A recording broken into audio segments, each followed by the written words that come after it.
የአላህ ውሳኔ ስለሆነ ነው እንጂ ስንት መልከኛ ሰዎች ነበሩ፣ ስንት ዶክተሬት ያላቸው ሰዎች ነበሩ፣ ስንት ጸጋ የሚገባቸው ውበት ያላቸው ቆሻሻ የማይነካቸው ሰዎች ነበሩ።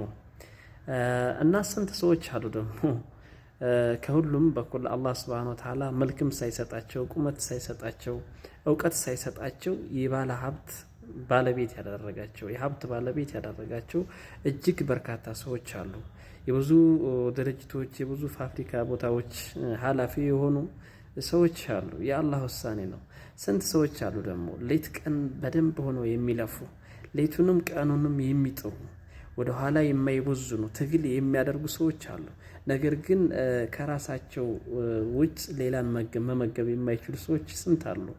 ስንት ሰዎች ደግሞ አሉ አላህ ሱብሓነሁ ወተዓላ ትንሽን ሰርተው በረካ አድርጎላቸው የብዙ ባለሀብት ባለቤቶች የሚሆኑ።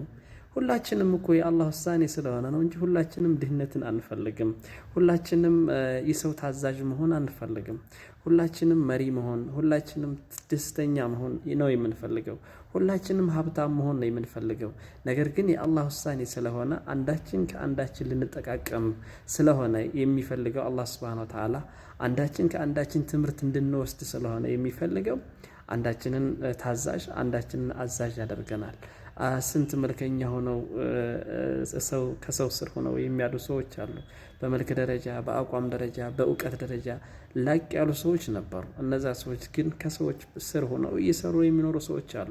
ስለዚህ ዋናው ከፍ ማለት ዝቅ ማለት ሳይሆን ዝቅተኝነት ቦታ ላይ ሆነህ ራስህን መገንባት፣ ዝቅተኝነት ቦታ ላይ ሆነህ ሰዎችን ማስደሰት።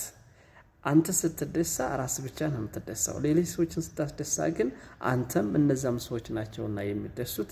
ስለዚህ ተላይም ሁን ተታችም ደስታን ራስህም ውስጥ ለመፍጠር ሰዎችን በማስደሰት አንተ ትደሳለህ፣ ራስህም ደግሞ በምትደሳበት ጊዜ ስለዚህ ራስህን ጠንካራ ሆነህ ነው መቆም መቻል ያለብህ።